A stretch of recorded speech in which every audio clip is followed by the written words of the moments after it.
Immelmans, the Split S, the Cubans and whatnot, we tend to favor rolling to the left, and then we use that engine to help us out.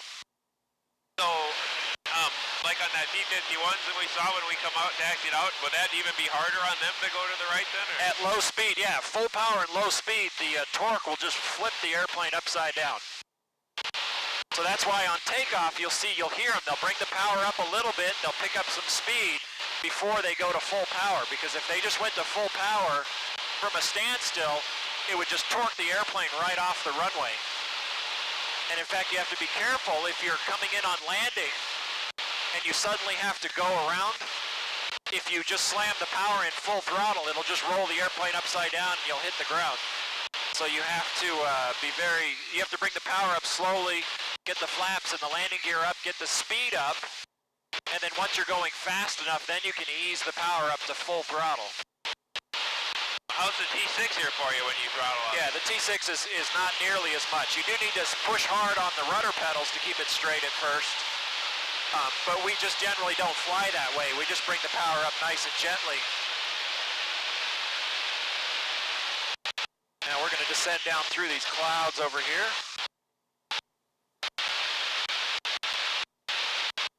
You ever spun one of these? Yep, we do. Well, we've done spin entry. The airplane isn't legal to spin for civilians. The military spun them all the time, and it spins fine. It's safe to spin. But the FAA says that it has to recover all by itself after it's done 2 turns. And this airplane won't recover by itself after 1.5 turns. You have to fly the airplane out of the spin. And because of that, the FAA says that us civilians are not allowed to spin the airplanes. Wow, a guy like you? So I've done lots of spins with like the decathlon. That was one of the things I required all of my student pilots to learn. They would fly with me in the decathlon until they could start and stop a spin on a heading. So they could do half-turn spin, 1 turn, 2.5 turn, whatever I asked them to do. And then they were very comfortable with spins. And therefore I know that none of my students will ever get into a spin accident because they know exactly what it is, how to recover, and more importantly, they're comfortable enough with it that they won't accidentally get into one. They know how to recognize it. Didn't Sean in the old days when you got your pilot's license, you had to be able to do a spin and recover on the heading, wasn't it? Yep. How come they still don't do that then?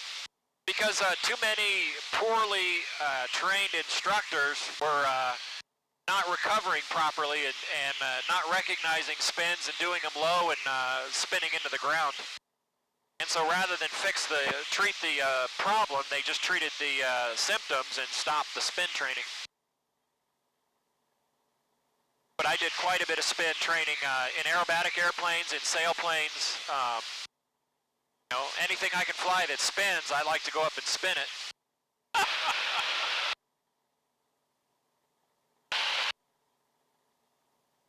All right, yeah, the clouds are coming up quite a bit higher, so we're going to level off here at 2, head back towards the airport, and we're going to do the overhead brake approach, which was developed by the British for landing on aircraft carriers. A typical traffic pattern for civilian airplanes is the downwind base and final, a big rectangle around the runway. But the problem with this airplane, as you can see, we can't see straight ahead. So if I tried to fly a straight-in final approach from a long distance, it's very difficult to judge my approach because I can't see the runway, much less even the airport. John, how long does it take to ever learn all this stuff you got in your head? Well, I kind of cheated. I started flying when I was 12 years old. What? Yeah, I was flying hang gliders with my dad, and then flying sailplanes, ultralights, powered hang gliders, and then actually I got my private pilot license just before I got my driver's license. Holy cow. Well, Sean, how long what would be the very first maneuver when you went out to teach somebody aerobatics, like in an aerobatic airplane? What would... The aileron, well, just what we did, the aileron roll and the loop, and then the barrel roll. Those are the 3 building blocks. And then we go to Cuban 8s, reverse Cuban 8s, clover leaves, 4-point rolls, all those kind of maneuvers. And then if we have an airplane that'll do it, then we start on the negative G maneuvers. Ooh, I don't know if I care for those. Kissimmee Tower, Texan 4 is on the way back. We're 10 miles southwest. Texan 4, Kissimmee Tower, runway 6 and use your follow Cherokee that's on the VORs. You're going to be circling north for runway 6. You can proceed him out, report initial. All right, proceeding for initial, Texan 4. Now also for somebody who is learning to do aerobatics to go out and do them on their own, then also you get into doing spins and stalls, and what you want to do is teach them so that if they, basically if you screw up a maneuver, you're able to recover from it. And that's when you become safe to go out and do aerobatics, whether you do an inverted stall or run out of speed or whatever. So lots of spin training is involved in aerobatics. Mostly recognizing different attitudes that'll get you into a spin, and then either recovering from the spin or stopping the airplane from getting into the spin and then coming out of the maneuver back to wings level. And that way you can go out and try different things. Or if you're flying with a student who screws up a maneuver, you're comfortable with taking the airplane and recovering it back to wings level.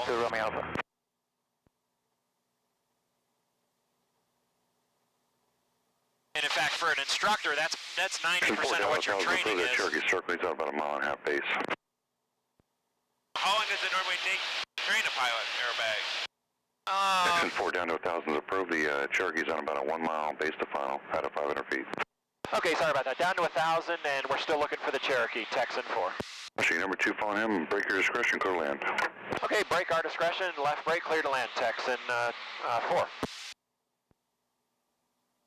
Well, your private pilot license takes a minimum of 40 hours. Most pilots do it in about 60 to 70 hours or so. And then to learn aerobatics after that, you know, it all depends on the individual. For some people, it's just 5 or 6 hours. Other people, it might be 10 hours before they're comfortable with it. And it's fun, but man, to learn where is my horizon, and if you would have said turn out to a different horizon, I'd have went, turn where? It's lucky I survived the turn, let alone. Well, the more time you have in the airplane, the more you'll recognize your surroundings, and you're looking outside a lot more, and it becomes much more natural. It's not like a skill you have to learn. It's just I don't know, getting John. comfortable with it. That was awfully hard to figure out when you were. Oh man, I don't know. I'd sure like to take you home and find out if I can get down to that. All right, there's our runway. You can see there's another airplane on short final. He's going straight in, which is the thing that we can't do. Over the numbers, no factor for you. Roger that. We got him now for Texan 4. Now you can see if we flew, proceed on course, frequent change approved. If we flew straight in, we can't see the runway, much less the airport. You can imagine how much harder it would be if we were trying to land on an aircraft carrier. I don't know how those guys do that. So what we're going to do is we're doing just like they did for landing on the carriers. We come up over the top of the airport at 1,000 feet. What they would do is follow the wake of the boat.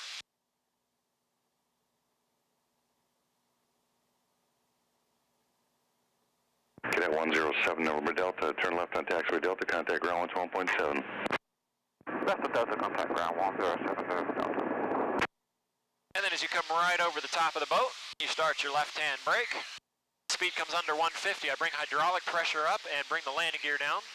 I've got 2 little windows in the wing out there. I look in those, verify both of my landing gear legs are down. Mixture goes full rich. And you can see our runway back over our left shoulder. As we come over here, beam the runway, I'm going to bring the hydraulics on again, bring the flaps down. You'll feel them slow us way down. And I'll retrim the airplane. Now I'm shooting for 100 miles an hour. And we'll just keep our left turn going.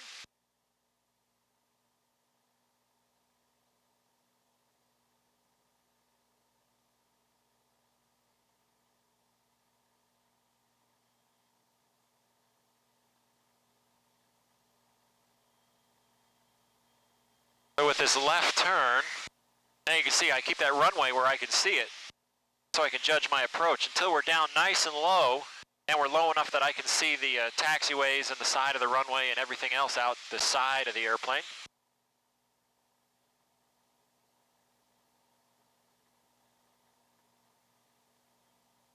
And final check, landing gears down and locked, flaps down.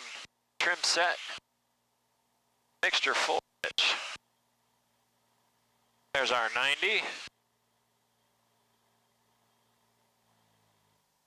Back to idle. Now we're going to slow the airplane down. Right there, full stall, 3-point landing. Gosh! And that's exactly the way they landed on an aircraft carrier. Only they had the tail hook to slow them down and they hit the brakes. And that would be pretty violent stop, I think. yeah. How did you know our flaps are down? Just field or? Yeah, by feel. Texan 4 is clear. Texan 4, contact ground 121.7. Shoot, I thought I was, sorry. Ground Texan 4 is good. Texan 4, Kissimmee ground TWA.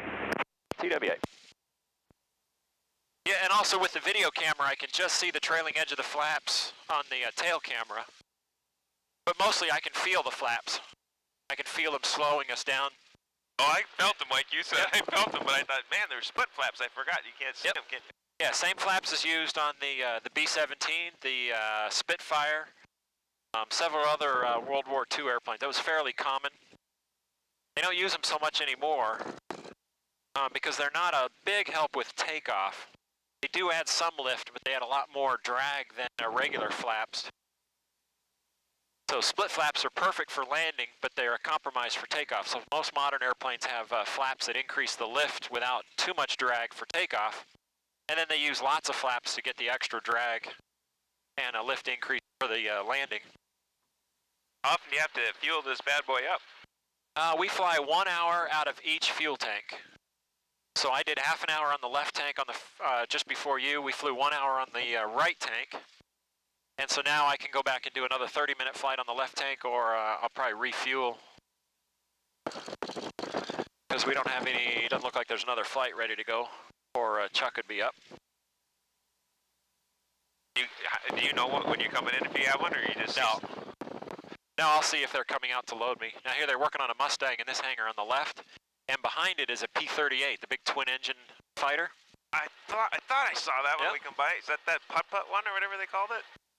Didn't it used to do air runs or air?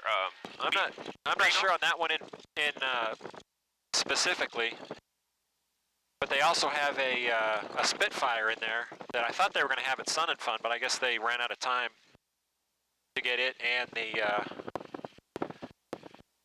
other airplane there. It looks like we are going to do another flight. All right, so I'm going to leave the motor running. Graham is going to come up and help you out of the airplane. You can go ahead and unbuckle when I bring it to a stop.